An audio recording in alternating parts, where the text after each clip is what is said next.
नमस्कार मित्रों, संस्कृत कक्षा में आपका एक बार पुनः स्वागत है।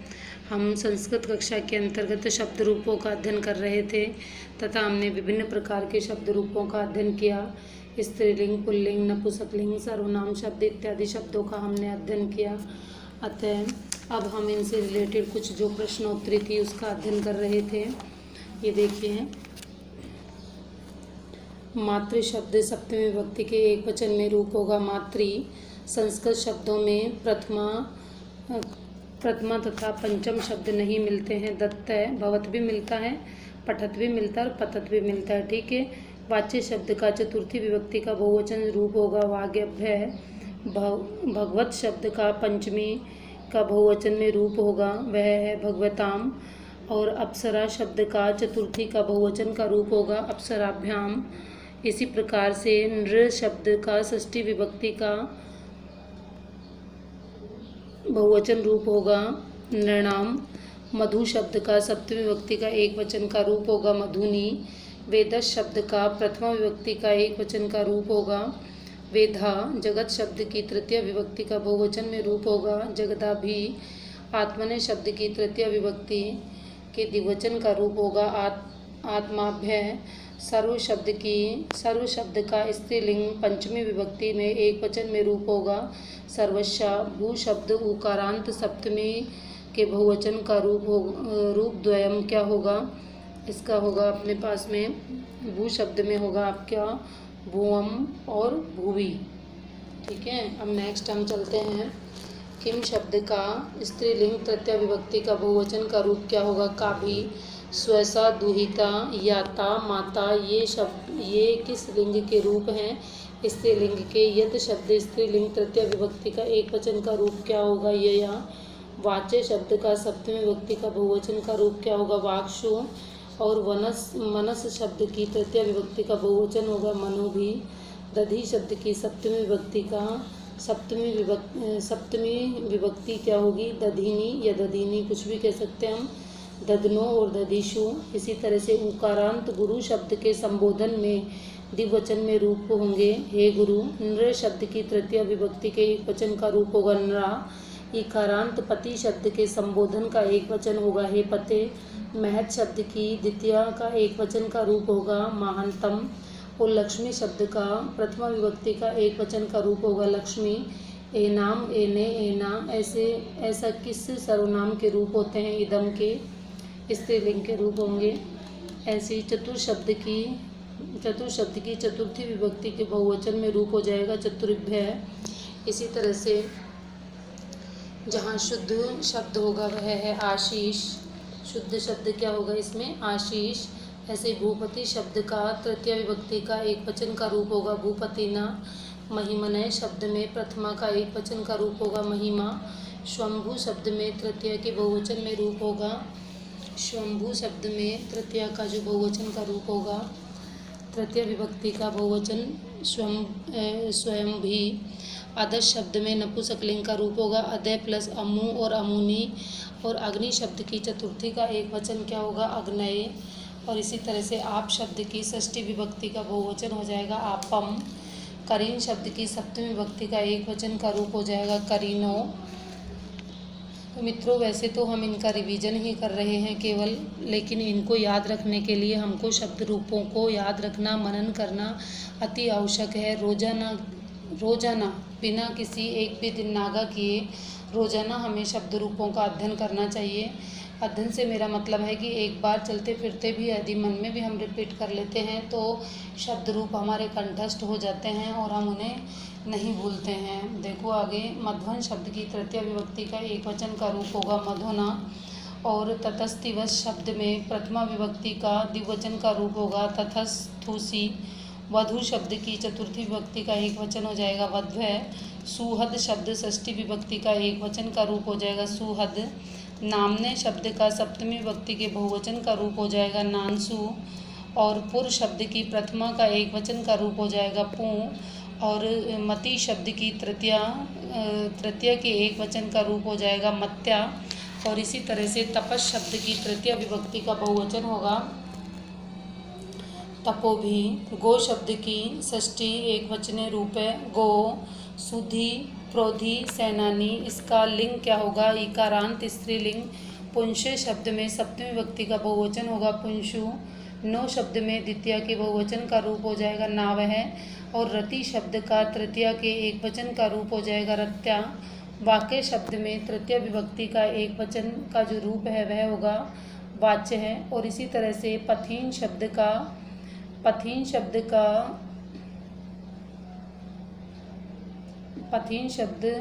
का लिंग क्या होगा? पुल्लिंग। आपय शब्द की द्वितीय विभक्ति द्वितीय बहुवचन में क्या होगा? आप है। और प्रथमा विभक्ति के एक वचन का प्रत्यय क्या होगा? सु। तृतीय विभक्ति के एक वचन में लगने वाला प्रत्यय क्या है? टा। सप्तमी के बहुवचन में लगने वाला प्रत्यय है सुप। और कुल प्रत्ययों की संख्या 21 होती है। ये हमने बिल्कुल स्टार्टिंग में पढ़ा था प्रत्ययों का, जब हमने अध्ययन किया था तो ये शुरू में हमने पढ़ लिया था। गो शब्द में षष्ठी विभक्ति का बहुवचन का रूप होगा गावाम। हरि शब्द की तृतीय विभक्ति के एक वचन में होगा हरिणा। और इसी तरह से हम आगे चलते हैं। ये देखिए मित्रों, शंभु शब्द के संबोधन में एक वचन होगा हे शंभु। और नृप शब्द की तृतीय विभक्ति का बहुवचन होगा नृप भी। सुधी शब्द की तृतीय विभक्ति एक वचन का रूप होगा सुधिया।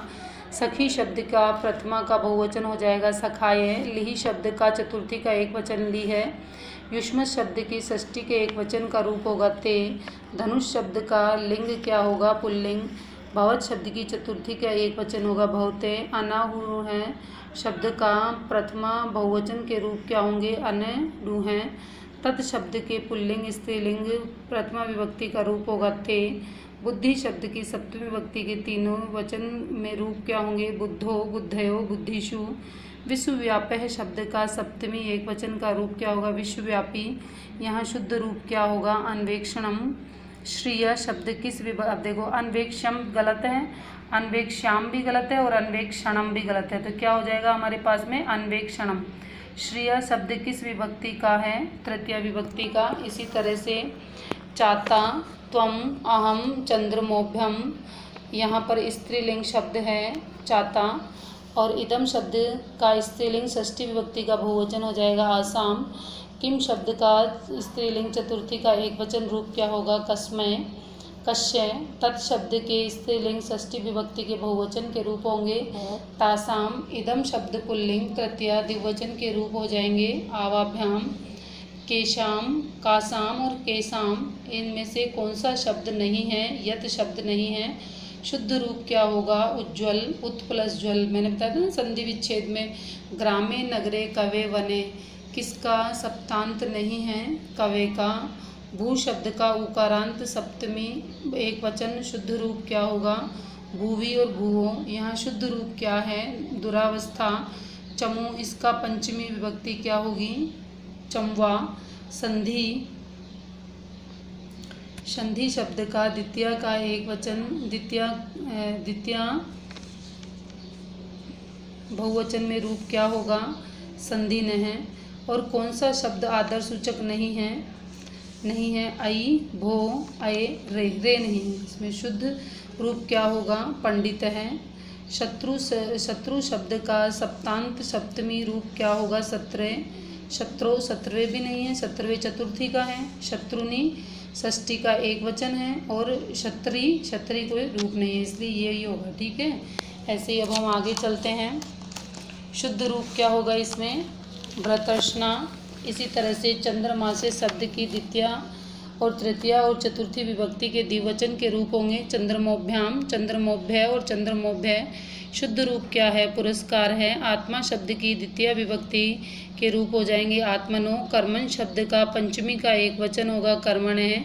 देही, द्रोही, कुशली शब्द का मूल रूप क्या होगा? देहीन, द्रोहीन और कुशलीन। यहाँ शुद्ध रूप क्या होगा? अंतर्राष्ट्रीय। दत्ता, ददभ्याम, ददभी, इसका तृतीय विभक्ति क्या होगी? दा।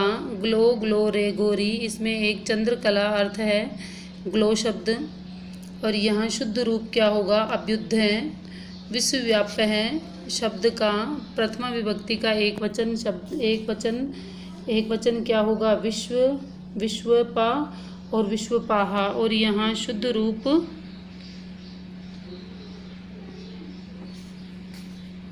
यहाँ शुद्ध रूप होगा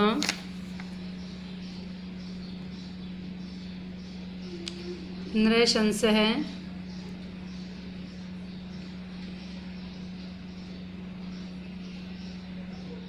नृशंस है। अधिकारी ने शब्द का तृतीय एक वचनांत क्या होगा? तृतीय एक वचनांत क्या होगा? अधिकारिण है, अधिकारिणा। इसी तरह से अशुद्ध क्या है, इसमें से हम अशुद्ध को भी छांटेंगे। अशुद्ध क्या है? अत्यधिक। कति शब्द किस वचन का है? नित्य बहुवचनांत। यहाँ अशुद्ध क्या है? अशुद्ध है व्यर्थ। सुधि शब्द की सप्तमी का एक वचन क्या होगा? सुधि है, सुधि। और वयम अधिष्ठम उचित पद होगा आसनम। यहाँ अशुद्ध क्या है? अवनंती। और पक्षम शब्द की तृतीय विभक्ति का द्विवचन क्या होगा? पक्षम अभ्याम। आकाशतः जलम पतंती। उचित पद क्या होगा इसमें? भूमो। उचित पद क्या होगा? भूमो। ऐसे ही अक्षी शब्द का इकारांत पुल्लिंग और तृतीया का एक वचन क्या होगा? अक्षणा। मर्माणी इति शब्द रूप मूल शब्द क्या होगा? मर्मन। और अशुद्ध रूप क्या है? पंडित है, राम है, डैश अलम। उचितम पद क्या होगा? रावणाय। करीने शब्द की षष्ठी के एक वचन में रूप क्या होगा? करीने। कर्मण है शब्द का तृतीय विभक्ति का बहुवचन कर्म कृद्धि। और इसी तरह से हम नेक्स्ट चलते हैं।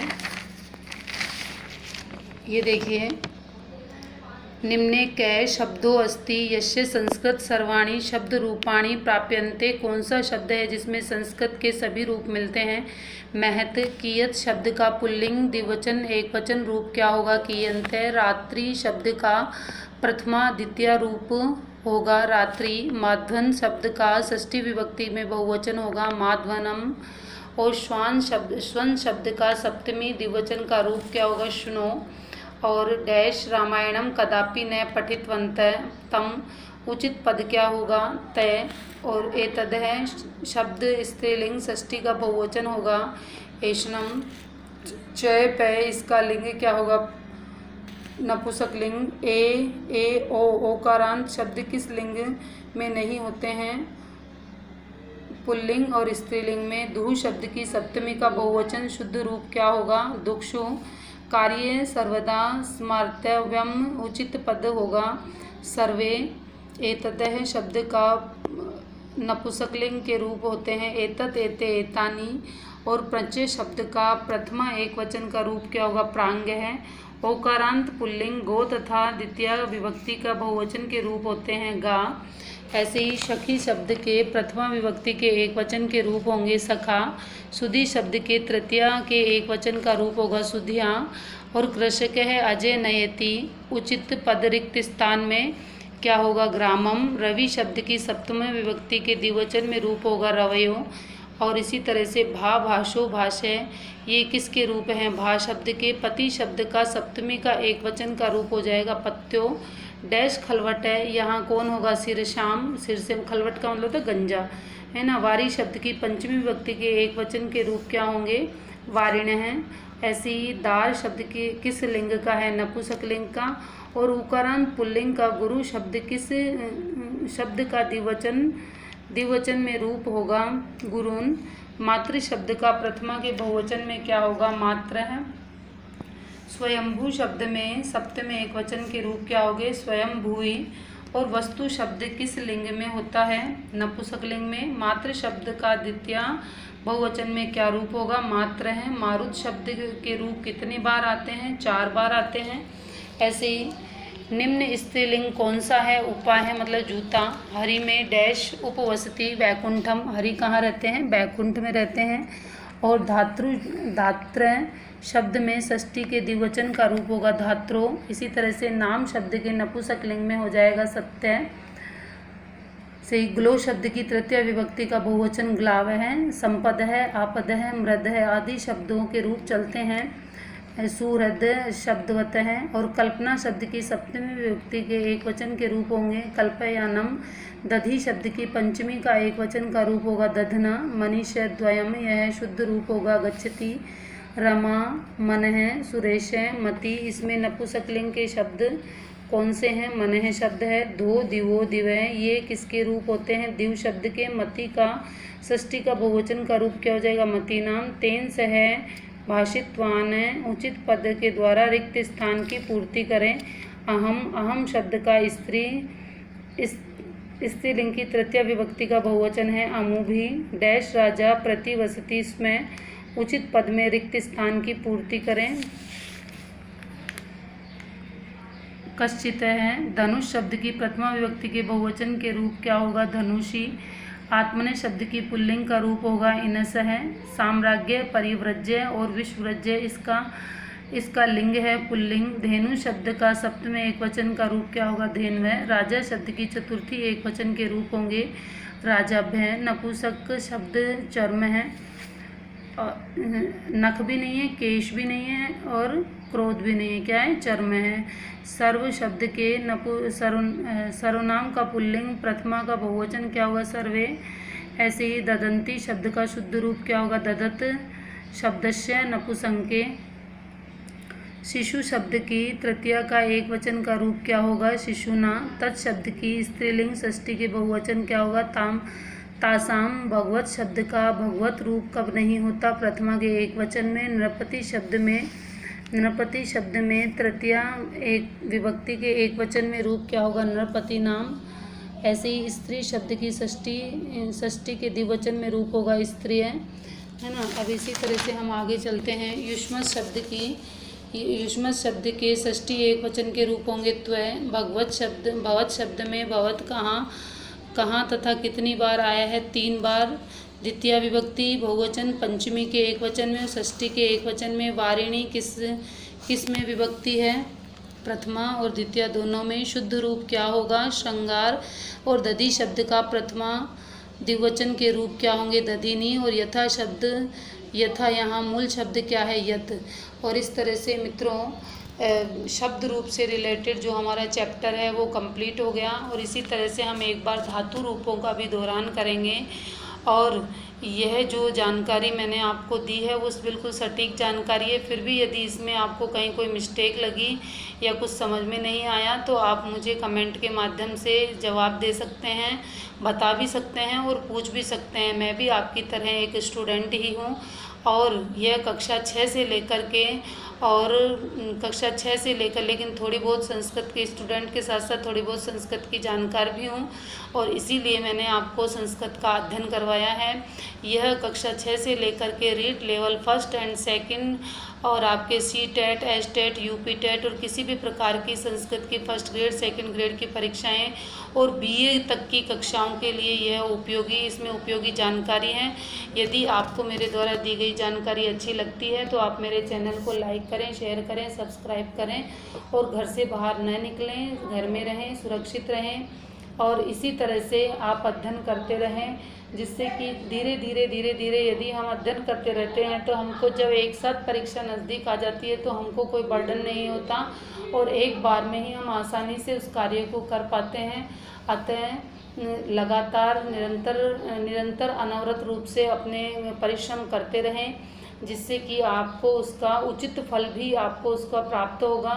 और इसी तरह से मैं आपको बार बार यही कहूँगी कि आप बार बार अध्ययन करते रहें। शब्द रूपों का जितना दोहरान करोगे उतने ही शब्द रूप आपको याद रहेंगे।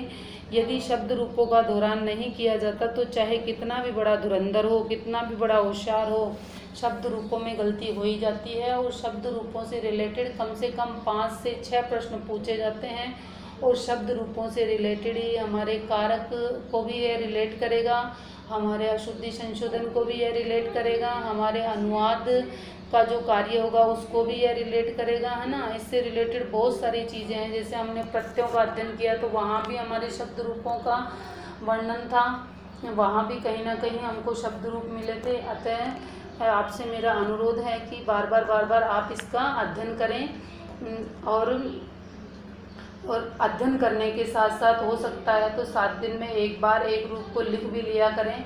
अब जैसे मान लो एकारांत राम का रूप आपने लिख लिया तो उससे रिलेटेड सारे रूपों को आपने लिख लिया ये माने। तो इसी तरह से अपने जैसे एकारांत है, आकारांत है, उकारांत है, ईकारांत है, रीकारांत है, तयकारांत है ना, सर्व शब्द हैं, है ना।